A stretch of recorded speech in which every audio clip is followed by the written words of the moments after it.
What's up, y'all? It's your boy, Mr. Harris, back again. And this is part 2 of my summer vacation video. If you haven't seen part 1, it's probably right over here in the related videos. Or you can go to my page, click on my name up here in the corner, go to my page and check out part 1. For those of you who have seen part 2, or part 1 rather, I said I was going to make a part 2 video explaining to you what it was that you saw in that video.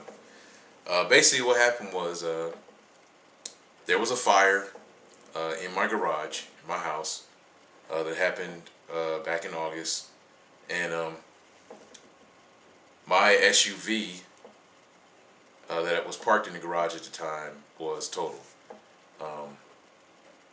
My truck, it was a 2001 Expedition. I bought that truck in 2001, and it has some sentimental value to me. I mean, obviously, SUV, you know, they don't give those away, so, you know, there was some value to it, but sentimental value to me because of the fact that that was my first new vehicle that I ever bought. Every other car that I had owned prior to that was a used car. That Expedition was the first new car I ever bought. That truck had 5 miles on it when I drove it off the lot. So, brand spanking new.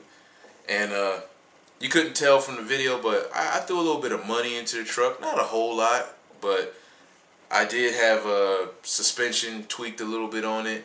I had some 20s on it. I had some sounds in it. I know, you know, these days, you know, if you roll in an SUV, you got to have at least, you got to be sitting on like 24s before you really doing anything. But you got to remember, this was back in 2001. Back in 2001, the biggest rim you could get was maybe some 22s. I had 20s on mine, so back then, if you had 20s on your truck or your car or whatever, you was doing big things. So, you know, I used to get a lot of compliments on that truck. Like I said, I had some sounds in it. So it had some beat in it. It had some rims, had the rims on it. It was black, it was clean, it was nice, and now it's gone. But I was fortunate, you know, nobody got hurt. I didn't get hurt. I'm actually sitting right now directly over my garage, which is where the fire started. I was here at home. Mrs. Harris was gone. She was at work. I was here. I smelled some smoke. I went down to the garage, smoke all over the place, and I called 911. Fire department came. And let me tell you a little something about the fire department. The fire department's job is to do one thing: put the fire out. That's all they care about. Put out the fire and make sure nobody gets killed. That's all they care about. So, fire department came. First thing they did, and I could tell just by the look in their eye that they was just itching to do it too. They couldn't wait. First thing they did, they pulled my garage door off. Well, actually, no, they didn't pull it off. They went at it with a saw, cut right down the middle. I have a 3-car garage. I got the one door on one side, then I got the big door with where the 2 cars park on this side. That's where the truck was parked. They went right down the middle of this thing with a saw, got in there with some crowbars and axes and whatnot. They pulled it completely off the house.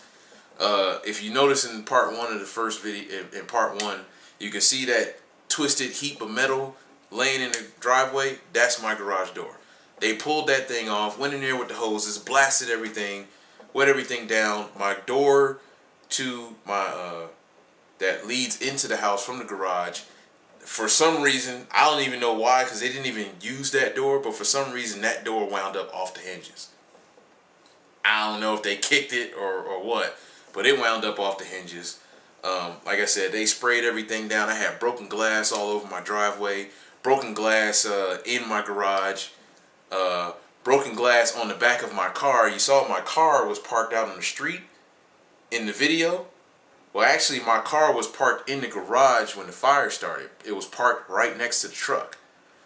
So when they broke the glass on my the little square glass at the top of the garage, when they broke that wound up in my car.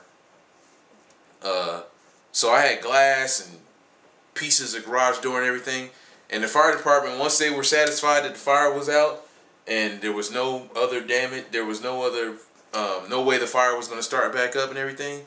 They loaded up all their stuff and they were like, "All right, man, fire's out, peace," and they left. They didn't shoot a brother a number with anybody to call to help me out or nothing like that. They just packed up their stuff and rode. Left my garage door was just left laying in a heap in the driveway, glass and water, and you know, I had no garage door that night. But I will say this: I called my insurance company the next day. They were real quick. I called them the next day, filed my claim, and they were out. They had those guys that you saw in part 1 of the video that were putting up those boards and taking away my garage door. Those guys showed up less than 2 hours after I called my insurance company to file a claim. So that was real good. Everything, all the repairs, everything was done, I say, within 2 weeks. I got brand new garage doors, brand new garage door openers. They cleaned up my garage, cleaned up my house, the inside of my house. All the surfaces in my house were all cleaned, carpet shampooed, you know, all that kind of stuff was cleaned. All the junk that I had in my garage, they told me, came up with a truck and they were like, "Look, anything you want to get rid of, let us know. Put it aside. We'll load it up in this truck. We'll get rid of it." I had old computers out there. I had a old clothes dryer. My dryer took a dump on me a while back. And when I bought a new one, I took the old one out, put it in the garage. That was still sitting out there. They took care of all that stuff. They got all that stuff out of my garage for me. So they did a real good job. They painted my garage on the inside.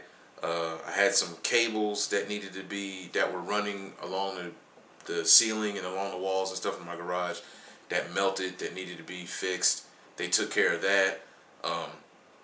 My sprinkler control box that you saw in part 1 video that was all melted, they replaced that. Time Warner came out and replaced the box for my phone, because I had my phone through Time Warner cable. They came out and replaced that all for free. So it worked out, you know. But if you notice in the first video, I said that I had a really bad summer. That fire was not the only thing that made for my bad summer.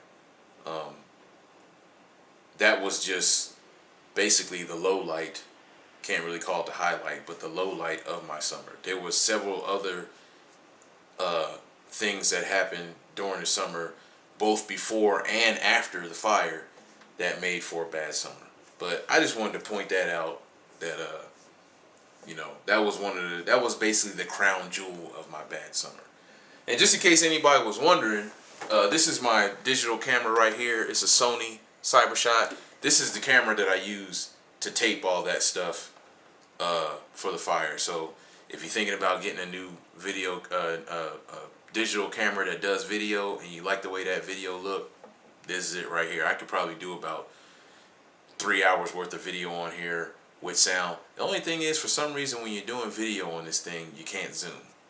I don't know what's up with that. Sony, I think, kind of dropped the ball on that. I've had this camera for about a year and a half now, so they probably got some new ones out that's updated from this one. But if you can find something like this, it's a Sony CyberShot. I paid $150 for this camera. Good camera. So anyway, that's my summer vacation. And like I always say, hit the big yellow button up there in the corner, subscribe to my channel, and stay tuned for more videos from your boy, Mr. Harris. I want to wish everybody a Merry Christmas, Happy New Year. I know the politically correct thing to do is to say Happy Holidays. Mr. Harris is a lot of things. Politically correct is not one of them. So I celebrate Christmas. I'm wishing y'all a Merry Christmas. So until next time, peace.